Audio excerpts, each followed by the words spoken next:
Magandang araw, Sir Wilbur po, at your service. Narito ang ETUlay upang gabayan ka sa inyong pag-aaral upang lubos na maunawaan ang iba't ibang paksa o subject. Ang ETUlay ay isang free online tutorial class na pinangungunahan ng DepEd Educational Technology Unit sa pamumuno ni Undersecretary Elaine Del P. Pascua. Ang programang ito ay hindi lamang para sa mga bata, kundi ito rin ay magsisilbing gabay sa mga magulang at mga guro kung paano nila ituturo o gagabayan sa bawat asignatura ang kanilang mga anak o mga estudyante. Sa kasalukuyan, ang self-learning module mula sa rehiyon ng Calabarzon at kilala sa tawag na pivot ang ginagamit sa ating ETUlay online class. Kaya ano pang hinihintay ninyo? Ihanda na ang inyong mga ballpen o lapis, papel o kwaderno at samahan kaming itulay ang pagkatuto para sa bawat batang Pilipino. Sama-sama tayong magtutulungan para malampasan ang mga hamon sa panahong ito. Halina't matuto kasama ang inyong online tutor sa oras na ito.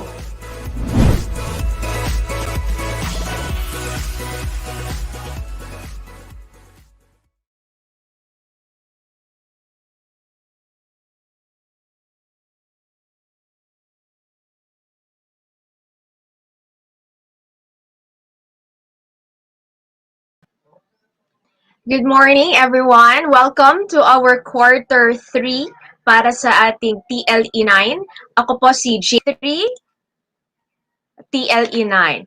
So, for this morning, ang pag-usapan po natin ay Electronics, Product Assembly and Servicing, NC2 for quarter 3. Ang gagamitin po natin ay module na isinulat po ni Ms. Finky C. Barayan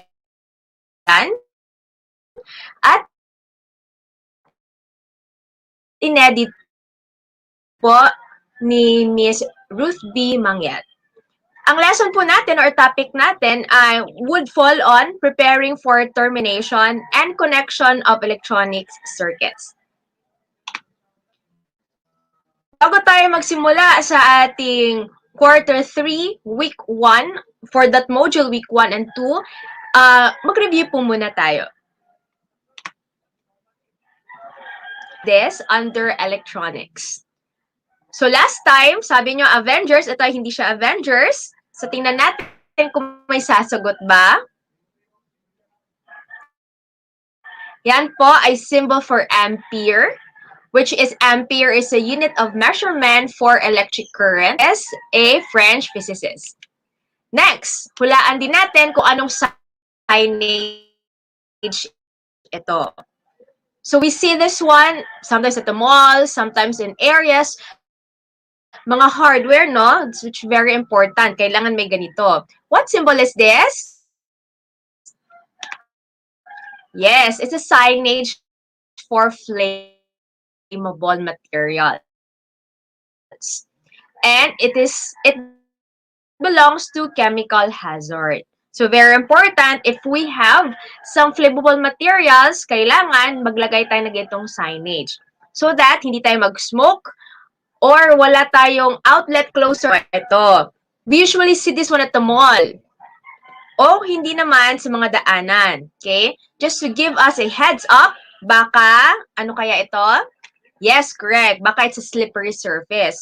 So, if you see this, signage, it means it's slippery surface. Kaya sa mall, pag nagmamap ang ating mga maintenance, mga staff, o sino ba, so they put up a signage. So slippery surface belongs to physical hazard.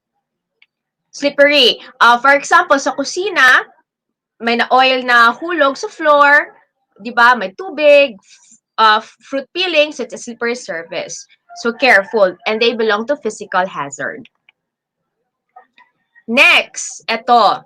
Hindi sa flash.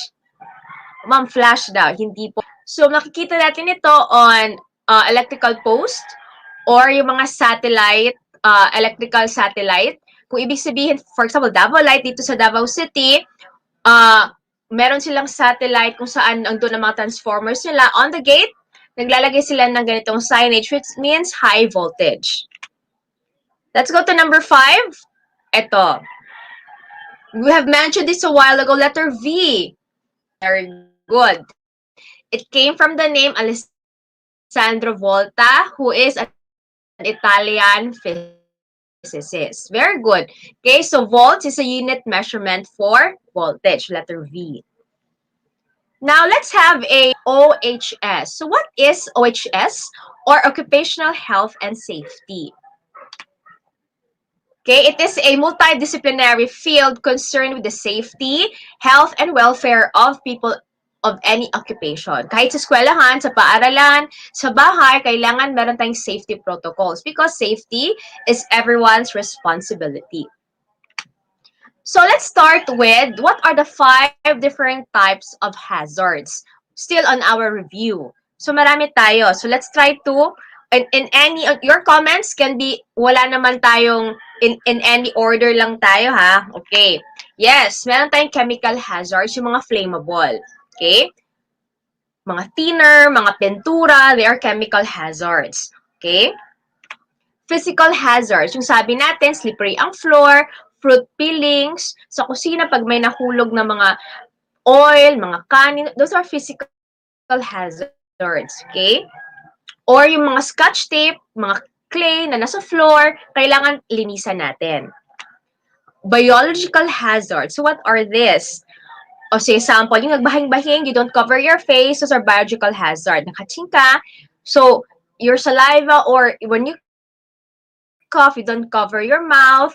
So some parts of the droplets will go to our face, our eyes. So these are biological hazards. And we feel it for the second year na ang ating pandemic, it's part of biological hazard. Okay? Number 4 is agronomic hazards or job-related hazards. So, for example, you work in a construction area, right? Nahuhulog. Sa school naman, meron ba? Meron tayong job-related hazards. Example, lahat tayo ngayon sa school, may nagpiprint ng mga modules. So, yung mga boxes of modules, we place them, we place them on the side, not near the door. The empty boxes must be placed on the corner where it will not block the exit or entrance of the room. So, part po yan ng ating job-related hazards. Ang mga chairs naman, kailangan hindi na nakablock sa daanan. So, those are examples no, of job-related hazards. Next is psychological hazards or stress. So, it is common to all of us. When you see sometimes, for example, trabaho, hindi naman ano ang trabaho, di ba? The work itself is general, it's not stressful, but okay, if we try to be stressful enough, we psychologically we say stress ito. So yun po nangyari, sa stress tayo. So we move back a little bit, mga estudyante, pagod na tayo mag-answer ng mga modules, stop and relax, diba? So para hindi tayo magkaroon ng stress. Let's move forward. So for this mahaba, sa quarter 3. So, we will divide it. For this morning, we're going to talk about materials, tools, and equipment per task requirements. So, pag-aaralan natin kung ano ang mga tools and materials and equipment under electronics. So, these are just some basic tools. Okay. So, what's this? Kukunin ko lang ang aking laser pointer. Meron nga, parang hanap that's a cable. Okay. Ito naman, these are single-stranded. Ito naman ang stranded wires. May mga buhok-buhok siya. Itong single-stranded, wala. Diretso. Okay? But you can bend it. For electrical connection sa bahay, we usually use the single strand. Mga simple circuits, we use stranded wires. Ang ating electrical cords or extension cords, we use stranded wires. Next. Ito, this is part of electronics also. Ito ay tawag na This is a soldering lead, and this is solder wick. Ang soldering lead, that is the most electronic for soldering. Okay, ito soldering, hindi soldering. Okay, but when we use soldering lead, kailangan mask po tayo. We will not inhale it because it will uh, eventually, no, if we keep on inhaling lead, kakaroon po tayo ng muscle concerns at saka health and lung concerns, alright? Okay. So, dito po natin nilalagay ang ating soldering iron. Work na po sa ating soldering. So, bakit nga? Dito po sa tayo, sir. Ang spring, dito po natin nilalagay ang iron. Dito na, it's like magnifying glass.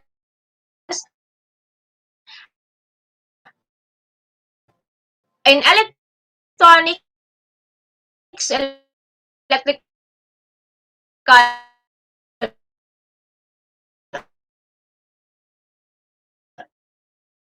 usually in electronics, meron tayong mga maliliit na components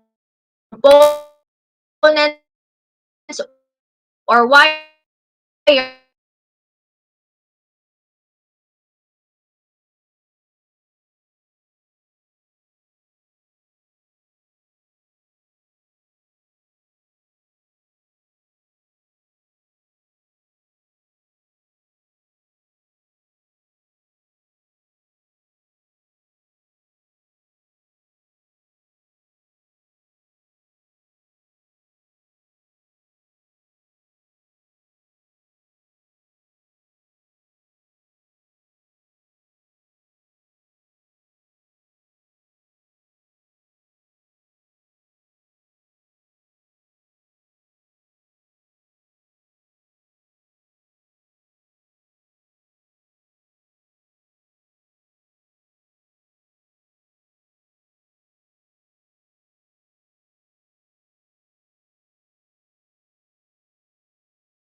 Hello teachers, learners, and parents. Sir Jeff po, at your service.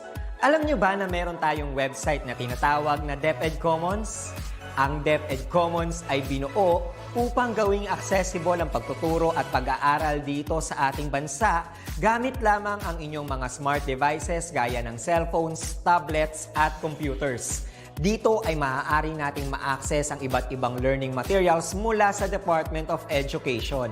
Meron itong mga interactive materials, electronic self-learning modules, at instructional video lessons mula sa DepEd TV na tiyak na makatutulong sa pag-aaral ng mga mag-aaral galing ka man sa public o private school. Walang problema dahil welcome ang lahat dito. Para ito sa mga guro, magulang at mga mag-aaral mula sa kinder hanggang grade 12, alternative learning system o ALS, at pati na rin ang special education. At huwag kang mag-alala dahil kahit walang load ay maaari mong ma-access ang mga learning materials. Tama! Libre ito. Ang kailangan mo lamang gawin ay i-on ang iyong data at buksan lamang ang iyong browser at i-type ang commons.deped.gov.ph. Alam na ba ng iyong mga kasamahang guro o mag-aral ang tungkol sa DepEd Commons? I-share mo na ang video na ito upang matuto rin sila kung paano gagamitin ang DepEd Commons sa mabilis at napakadaling paraan. Muli, ito po si Sir Jeff at kita-kits po tayo sa DepEd Commons. Paalam!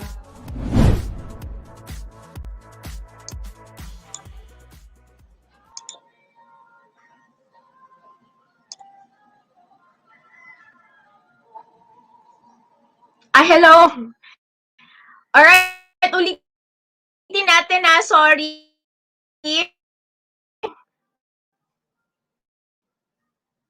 Okay, nag-share ako ng screen? Ulitin natin. Okay. Pasensya na. Sasana aking screen. Ulitin natin. I hope you can see my screen.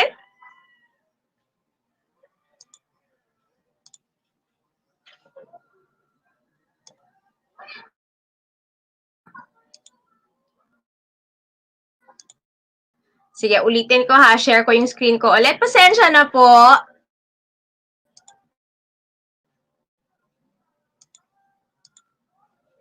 Ayun. Sige, balik. Ito po ay soldering lead. Kunin lang natin ang ating wick. Tapos, ito ay yung soldering tool stand. At ito yung helping hand.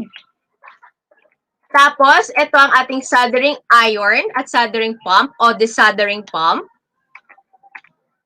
And then, ito po ay ating long nose plier. At ito ang ating side cutting plier.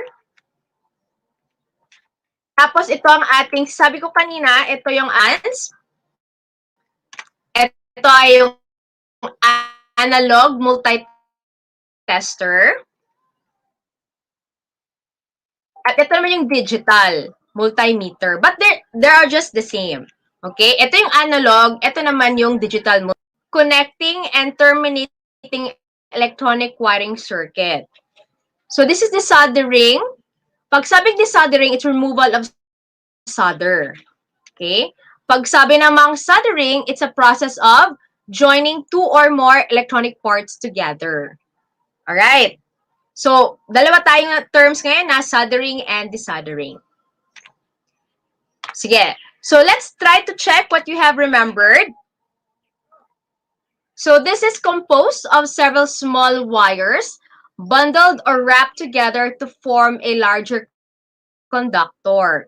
So, is it A, single strand? Is it B, stranded? Or is it C, flat cord? So, the answer is yes, letter B, stranded wires. So, let's go to number 2. This is soldering tool stand ba, helping hand, or toolbox? Correct. Ang sagot ay soldering tool stand. Let's go to the last one. Number 3. Tool that can measure amps, volts, and ohms, and it has a digital light emitting diode display. Analog ba, multi-tester? Is it B, digital multimeter? Or is it C, ohmmeter? Yes, the correct answer is digital multimeter. Alright, so that's about it. Pasensya na wala ako kanina mga bata, okay? So bumalik naman si ma'am, di ba?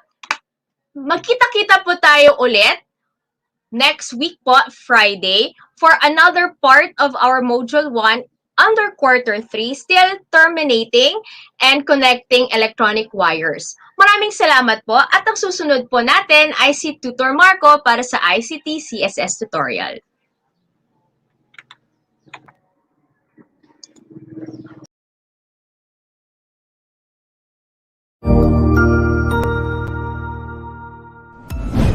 Sigurado ako na marami ka na namang natutuhan sa ating ETUlay tutorial session ngayong araw. Tandaan, ito ay hindi lamang para sa ating mga mag-aaral, kundi pati rin sa ating mga minamahal na guro at mga magulang na kaagapay natin para maituloy ang pagkatuto sa kabila ng nararanasang pandemya. Patuloy ding sumubaybay sa DepEd TV para sa mga araling ginawang video episodes. Mapapanood ito mula Lunes hanggang Sabado, alas 7 ng umaga hanggang alas 7 ng gabi sa inyong mga telebisyon. Abangan sa Lunes mula 1:00 ng tanghali ang iba pang aralin sa ating ETUlay free online tutorial session sa Science. I-like and subscribe at manatiling nakasubaybay sa ating ETUlay tutorial session sa DepEd Edtech Unit FB page at Educational Technology Unit channel sa YouTube at sa DepEd Tayo at DepEd Philippines social media accounts. Paalam!